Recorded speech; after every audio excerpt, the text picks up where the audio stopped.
tout le monde, c'est Mamie Joss. Alors, bonjour à la famille, aux amis, à mes abonnés. Merci pour vos gentils commentaires.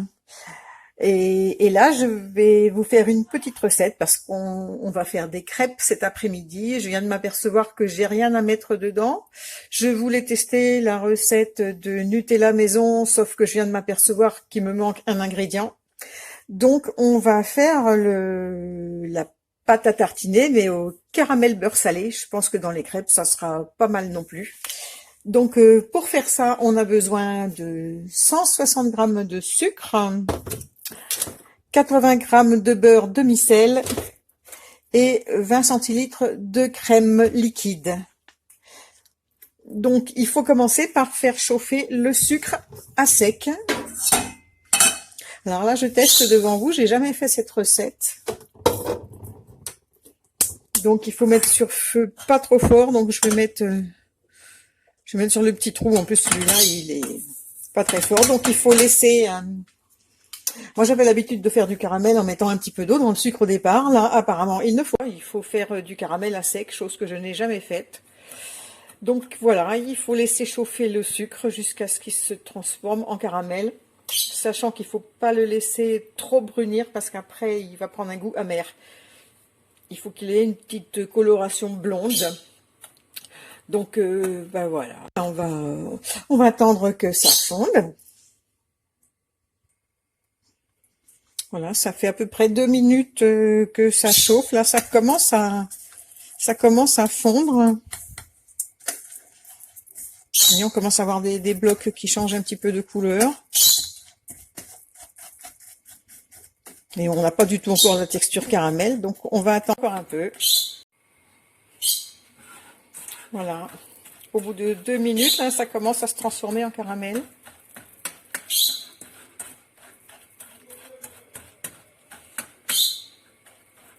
Donc je sais pas si j'ai bien fait de remuer.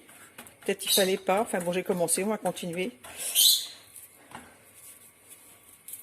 Alors, on va attendre encore jusqu'à ce que ça soit vraiment à la bonne texture.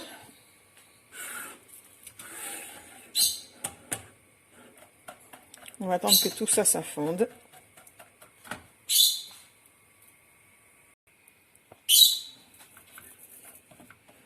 Voilà, donc là, j'ai vraiment baissé le feu là au minimum parce que là, la couleur, elle me semble pas mal. Il y a encore des morceaux. Donc, je voudrais bien que tous les petits morceaux soient fondus.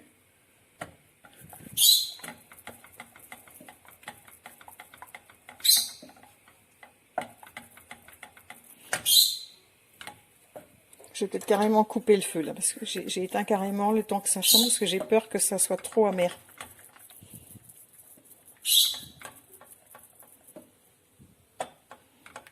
Voilà, là c'est pas mal. Donc maintenant, on va prendre 80 grammes de beurre demi-sel qu'on va rajouter dans la préparation. Alors, 80 grammes, ça va faire un peu près là. Hop.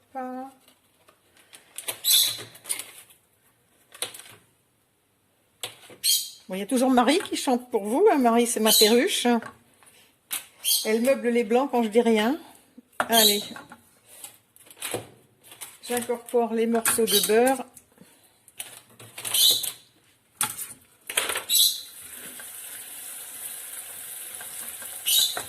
Là, je peux rallumer mon feu donc au minimum.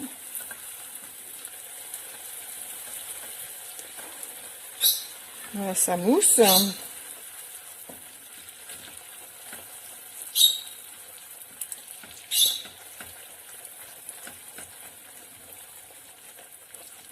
Donc on touille jusqu'à ce que le beurre il soit bien mélangé. J'aurais peut-être mieux fait de prendre un fouet.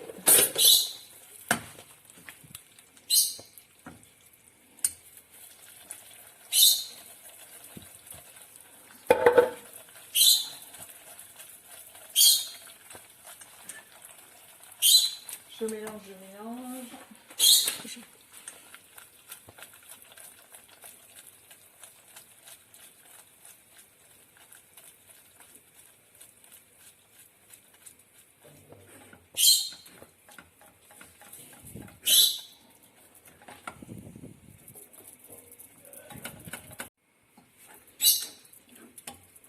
Voilà, et une fois que le beurre est bien mélangé, ah là là, la crème, j'en mets partout.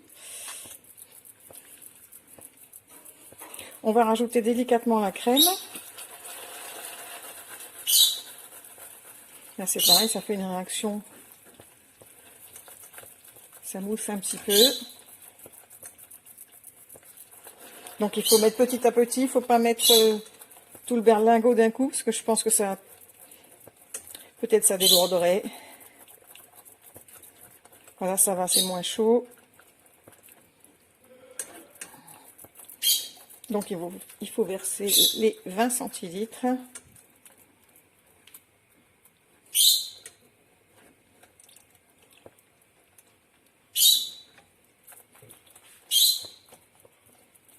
Ça sent bon.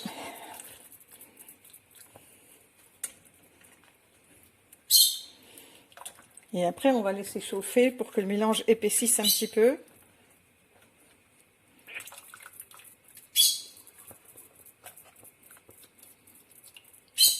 Voilà, j'ai mis toute la crème.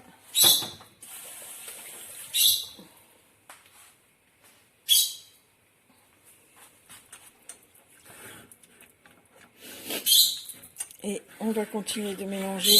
Alors, je peux remonter un petit peu le feu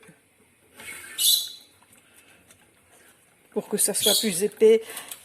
Bon, en refroidissant, après le mélange va prendre une consistance un petit peu plus épaisse, mais là c'est quand même vraiment très très liquide. Là j'ai bien peur que ça reste quand même liquide en refroidissant. Donc on va continuer quelques minutes sur le feu.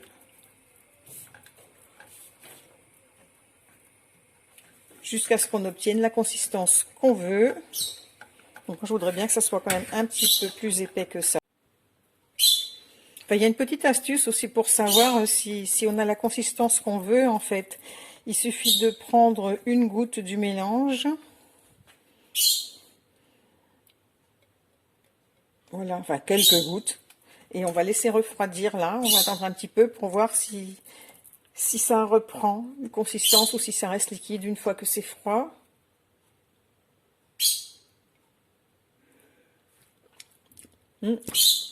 Pardon. Oui, là-bas, vous voyez, c'est figé en fait. Ça coule pas. Donc là, effectivement, j'ai la consistance que je voulais. Et en plus, c'est super bon. C'est vraiment super bon, ça. Oui. Dans les crêpes, ça va être fabuleux, je le sens. Allez, je vais mettre ça en pot. Voilà, j'ai mis en pot. Alors, voilà, j'ai mis en pot.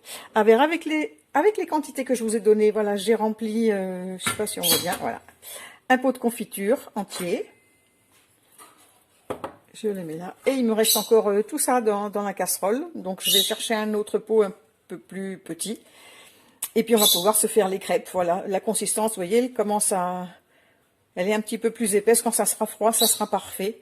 À savoir que ce produit, vous pouvez le conserver au réfrigérateur pendant 3 semaines, 1 mois. Mais je sais pas si... ça va pas durer si longtemps que ça. On refera des crêpes. Voilà, bah écoutez, je vous remercie...